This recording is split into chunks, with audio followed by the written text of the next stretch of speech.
This is Fred Richani. In this interview, we chat with the cast and director of The Umbrella Men, a comedic heist film that premiered at the Toronto International Film Festival. We chat with director John Barker, along with actors Jaques De Silva, Bronte Snell, Shamilla Miller, and Keenan Arrison. From the carnival, stay for that at least, man. We're an umbrella men, bruh. No, what the hell? I don't want this. This is your place now. That's what your father wanted, and I know he had good reason. Jerome, let me take the Kuma Club off your hands. The black was soft, man. It's falling apart. You see, I want to revive it, make it shine. How much is the club owe? About $1 million before taxes. What? Are they supposed to pay back R1 million? You have several options. Me? Yes, you. Bank is taking the club. It's the Guma, it's Auntie V, it's the minstrels. All down the drain. Well, I can always bury you and bury your Auntie Valerie next to your father. Well, what did your daddy do? Remember when we were like this and we used to slip wallets at the carnival? It was easy and we made lots of crowing. What if we did it again? What? Bank job. My organization requires a 5% finder's fee, but my soldati sal guarantee met sy lewe. Are you Tiger? Depends who's asking. Sometimes people call me leopard. Why are you asking me all those questions about the bank? So you need money to steal money. Equipment, materials, vehicles. I'm gonna need collateral. Oh, that's my BM. Great cars. What year? 1983 320i. It's a classic. Classic piece of. You see, 1983, that's where you lost me. The really exciting discovery is the secret tunnels. The walls of the safe is 5-inch thick. Sorry, ma. It's an inch. That's 2.5 centimeters. The walls of the bank vault is 13 centimeters thick. The carnival is upon us! Let's go! Wait! Okay, go! What are you planning at my bank?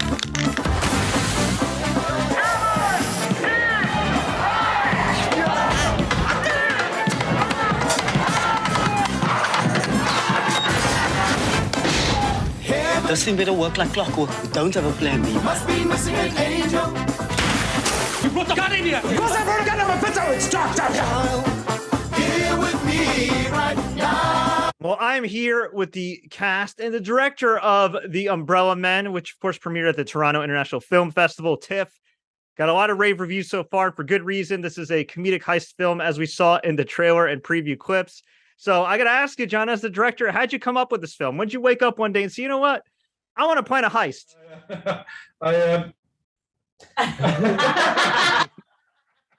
Keenan gave us the idea. Don't going to tell us about how. No. It's always a great. It always amazes me when with a film crew and you walk into a place, because the moment they see a film crew, they just everyone the security all relaxes. Like you go into a bank. I'm serious. If we go into a bank as a film crew, with cameras, they'll let you walk around. There's this film crew who just suddenly you have this thing of this trust of you can do whatever. I tell you, if you want to rob a bank, take a film crew. That's not a bad idea. Don't tell them. Oh, shit.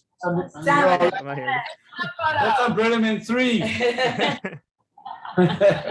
No, I just wanted to make a heist film, and I thought the Minstrel Carnival was beautiful backdrop, so just kind of merged them together, and then got very lucky. You did, and you have a fantastic cast as well, which you're with right now. How was the whole casting process, and for all the actors involved here, how did you get involved with the film? Really? Yeah, Looking around. He was doing catering. Keenan, are you going first? No, Okay. first. Well, you've been on the project for the longest. Yeah, okay, yeah. so I met John like 3 years ago at he did a director's workshop, and I joined in at the workshop, and I think it was like a half a day that we were just playing around. We were playing around, yeah. And then at the end of that, he was like, "Oh, hey, so you've been on my board for this movie for about a year now, and I sent you a script. I really would love you to be in this film. Blah blah blah." Fast forward 3 years later, we ended up shooting it, and every 4 months, John's like, "Oh, so the film's getting made, so just hang tight, just keep your schedule. We're gonna get to it. You're gonna get to it." So I was attached to the project for like 3 years before it got made. But Shamilla's right, because I do speak like that, because I was so nervous that she was going to say no. I was like asking if I get Shamilla Miller, it'll be so amazing. So I was pitching it. But even the day when I did the thing, I was like, this is my first thing. I was like, oh, shit, Yeah. And look at us now. Go with it. Oh, thank you. I was a part of the film 14 years ago. Yeah.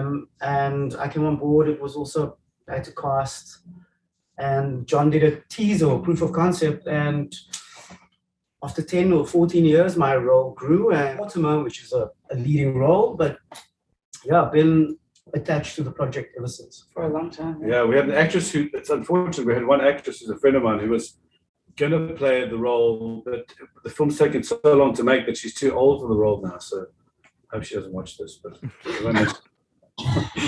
we'll keep that a secret. Don't say it. Yeah, and my other friend Joey Rustine also, who Joey knows this whole thing, but Joey was going to play the Mortimer role, but they had to be two guys in their 30s, you know. So Joey just unfortunately is close to 50. So Joey played Tiger in the film, so it all worked out. Yeah. For me, well, I shot a movie just before working on this one with Keenan called Atlantis, and I'd never worked with John before. I didn't know him, but when the casting process came and when I had to submit an audition tapes, I spoke to Keenan and he was saying how brilliant Johnny is. He's a great director and it'd be cool to work with him. So I was like, oh, there you are. I mean, I didn't know much about the movie because I don't share much. You just send the tape, but I sent it in and hearing the other side of it, John was keen to work with me. So amazing. It worked out, and he really is cool in person. Yeah. Her role, she's making lots of it, but it was really the last piece of the thing. We had these fantastic guys, and that was so crucial to have them. But honestly, we didn't have anybody. Bronte must have been. I mean, we must have looked at your stuff. It was so late. We saw so, and you know how many people we saw, right? But I sent such a horrible audition tape, by the way. I had recording it. She's a model, she's not a camera person, and had cats in the background. Lighting was horrible. You booked the job, then? I booked it, yeah. They must have liked me. Amazing. Absolutely amazing. I feel like my story is the most boring. I got a brief and I auditioned. Well, actually, but before, did we work together on Isona before? No, I auditioned first. You did audition first. I auditioned for Umbrella Men first, and then I was then like, so I auditioned for Umbrella Men, and then didn't hear anything. So I was like, okay. But when I started doing a TV show, John was one of the directors, and at first he didn't say anything to me. So we shot a scene of something. I didn't want to freak you out and say, "Oh, is it me?" Because we hadn't met. Right? Yeah. I didn't want to freak you out. And then one lunch, she was like, "By the way, audition was great. I do want to make it. Things just haven't worked out yet." Yeah. And I went. But then a couple of days later, then I said, "Listen, we've got it now. We'd worked together for a little bit." I said, "Listen, now we've got to nail this stuff down because we're shooting soon." And a couple. And he's like, "Oh, okay, yeah. I'm going to speak to my agent." And I was looking and going, "What are you talking about?" He's like, "I'm not sure I can do it." I was like, "What? No." That's what the tap dancing. I was like, "We're going to get this guy on. What do you mean you're not going to do it? Is it because I'm directing you badly on the show?" He was checking out. I was like, "Oh, okay. Not going to work." When actually he was just on a daily and couldn't get the time off at the time. Yeah. Hey, well, it all worked out. Fantastic cast, a fantastic film, if I do say so myself. Getting a really warm reception at TIFF. Obviously, you want this film to succeed and you want it to be in other festivals and maybe theatrical and all that jazz and everything else. But how do you feel about just like the reception you received overall, from South Africa all the way to Canada? I mean, with the actual script, we knew when we were shooting it, when we finally got to shoot it, we knew that we were making something special. You could feel it on set. You could feel it. And we were all so invested in every single person in this film, and the crew as well was so invested. So we knew we were making something special. But I think that the response and the reception of it has just pushed it so much further up. We love the film. But the fact that everybody else loves the film as well and wants it to succeed, especially here on international waters, it's been unbelievable. Yeah, I must admit that premiere we had, we felt like you could feel the love in the cinema. Yeah. It really was. It was and the screen was so big, but it was our best screening. But just to feel people in Toronto getting the gags and getting the feeling and enjoying it, and the applause after was genuine. It was a great screening. It was great. Yeah, love that, and I also like the fact that you incorporated kind of like the sub theme of gentrification and everything else, and native South Africans, and then also the tourism aspect and everything. I'm assuming that was kind of deliberate, and you kind of wanted to kind of sneak that in there, right, in between the comedy and the whole planning of the heist. It's also a true story, right? Yeah. Like that is happening. So we also want to, that part of the story is true. The actual context. The actual Yeah. context. So you want to highlight that because you do want to, show people what is happening to the Burkhardt, which is such a special community. Yeah. Right. Yeah, for sure. And I know obviously with any film, especially a film of this magnitude, there can be some challenges that kind of arise. So was this film during the pandemic, and whether it was or wasn't, were there any unique challenges that you had in this film compared to the work that all of you have worked on before? It was tough. We all had masks on. It's so weird now when I look. Shamilla put a post on the other day about the kissing scene that the two of them had. And then there's another shot of Marcy, the AD, and myself on this track, kissing each other, playing out. Explaining the shot. Yeah. No, I think it was trying to show you. Oh, right, you're trying to show us what to do. Because I swear, because if we were showing you how to No, kiss, it wasn't technical thing. It was terrible. Our kissing was so bad. I always say thank goodness for these actors because they're amazing. When Marcy and I were holding each other, it was like, oh my God, who's going to watch that film? You guys had masks. We had masks on. Yeah. And we had compliance officers on set watching us all the time. And it was so hectic. I started getting a cough 3 weeks in.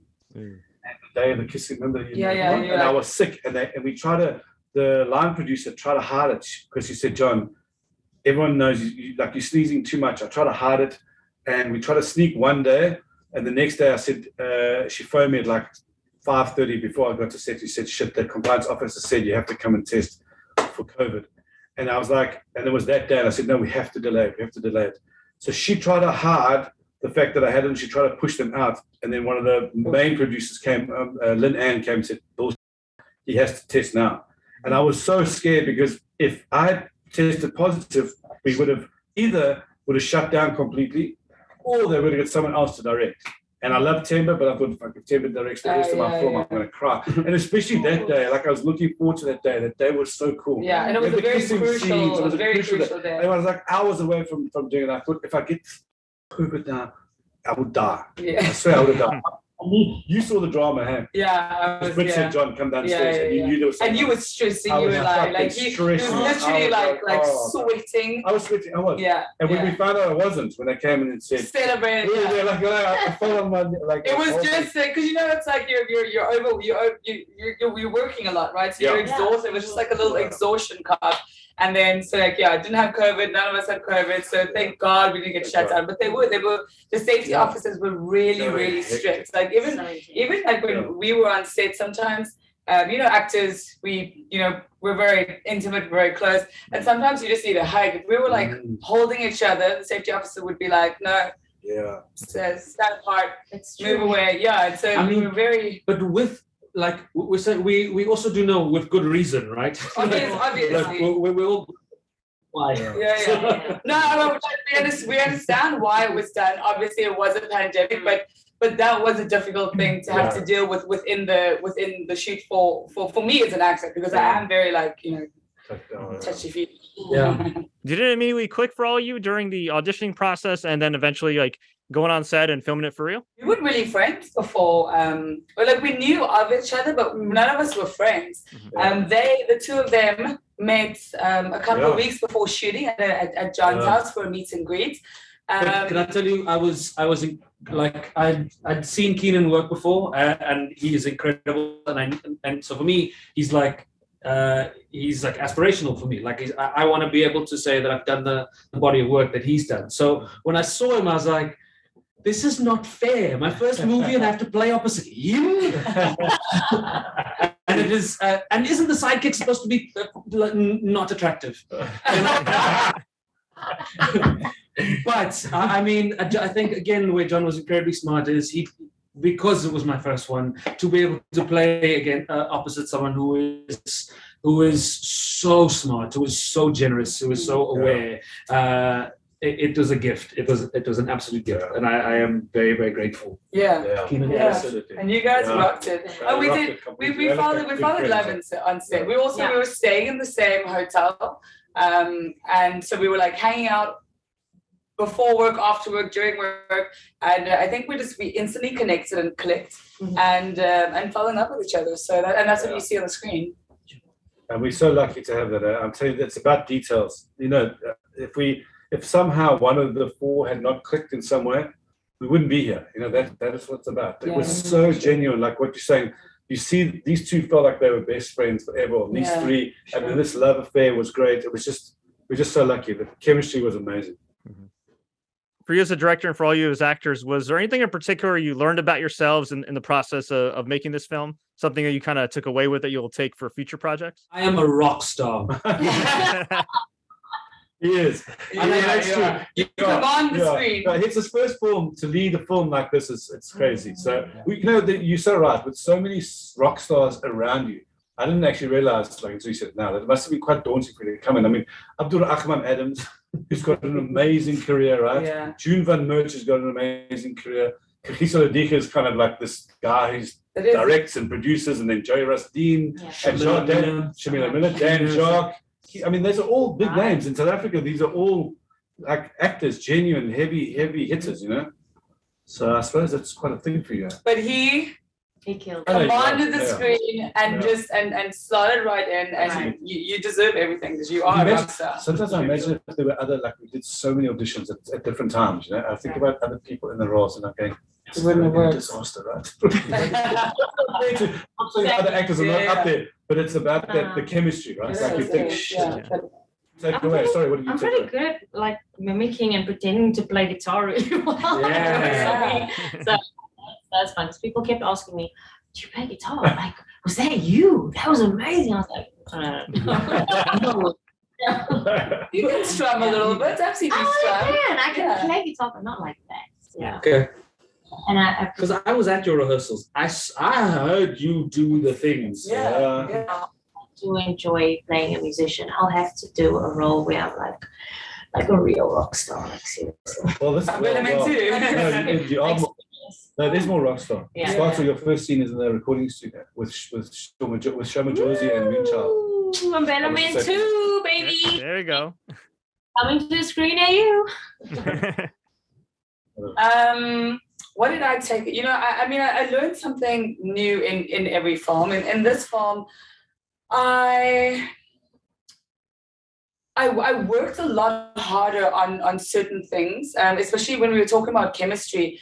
I had learned a few things along the way, but I think that physically working on chemistry and doing different exercises and reading between the lines in the script and just like, you know, going through all of those intimate details. I don't think I've done it as in depth as I did on this film.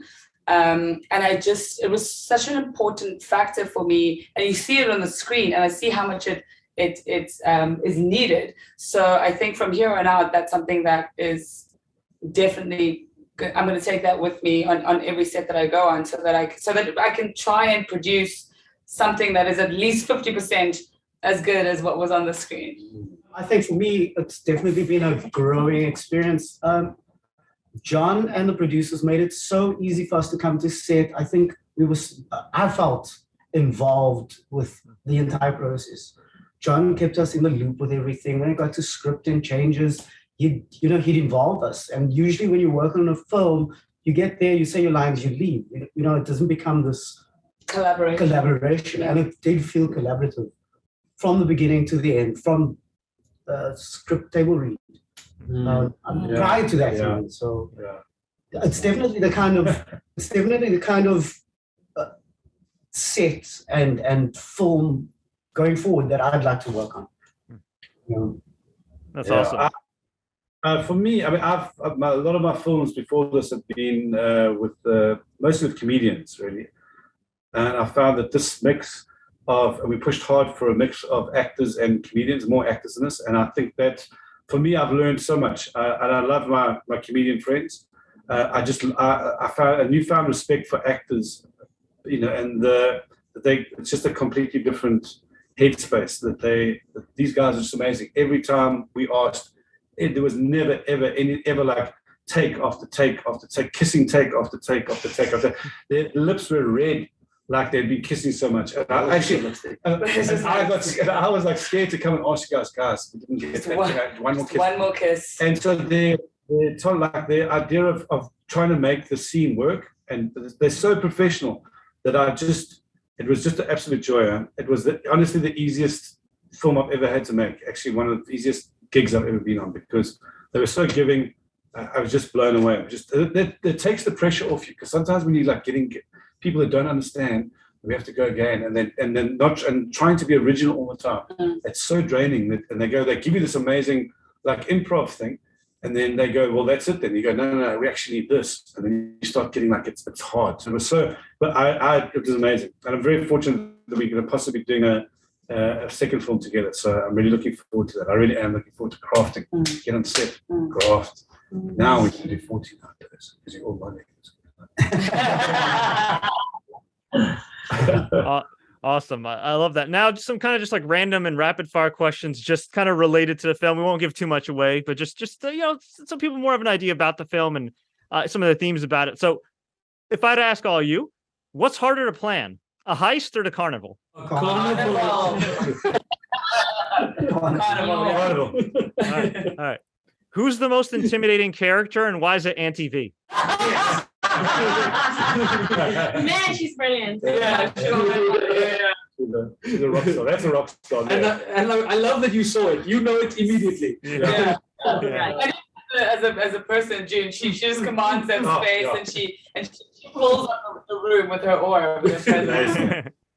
Yeah, she was great in it, and it's so, again, not giving too much away, but you always find out like your elders like know more than they let on. Like there's one part of the film I'm like, whoa, like okay, like I knew she was an OG, but damn, like all right, so yeah, no, she could. I know she was original. Definitely. Who's the funniest person on the set? The compliance officer. Yeah. Lynn Ann. Yeah. No, Brett, obviously. Our producers are funny. I think Joey's pretty. Yeah. Joey keeps laughing, keeps people going the whole time. It's just pretty cool. Yeah. The guy plays Tiger. What was the most awkward moment in filming The Umbrella Man? Maybe something that was chaotic at the time, but makes for a funny story now. Do you know what shot for me it was? So when at the, I don't want to give anything away, but at the end when we're dragging bodies from the bank, to get that shot of me and him dragging one of the bodies, the camera guy was literally on the floor on a blanket with the camera, and we were dragging his feet to get that shot, and we had to do that that was an idea. Yeah, I mean, sorry, there's not an awkward moment, but Shamilla reminded me of that scene, because that scene, Shamilla wasn't supposed to be pulling the bodies. It somehow was written that she was somewhere else, maybe in the vault or something, but she wasn't pulling the bodies. Yes, I wasn't even on the page. Yeah, she was on the page. And then she arrived on set or something, and because she was going to play something later, and then she saw us all this fun stuff with Jack, and I saw her march, and she like literally she marched across T-lines. She walked over. She said, "John, I am in the scene. I am pulling people." I was like, "Okay." No. Because also because the reason they didn't have me on the page, and then I think the continuity lady was also like, "Oh, but she's a female, and you don't want to be getting her hands dirty." And I was like, I did. I beat my, and I was like, "I'm getting my hands dirty. I'm pulling the bodies," and I inserted myself. We all know how important that was for story, like for this character. You know what I mean? That she was gonna get her hands dirty. I love that. You definitely understood the characters in and out for sure. And we'll get you out here on a high note. Why should people watch The Umbrella Man? It looks fun. It's entertaining. It's colourful. Yeah, it's a heist film. It's a caper film set in Cape Town. Just fresh characters, original. New characters, so it's original music. The music is great. That's why the music is so great. Yes. Lookman Adams, Carl Shepard, fantastic. Yeah. Liquor. I think people learn about the culture that isn't really represented. Like, you should watch it. It's a learning experience.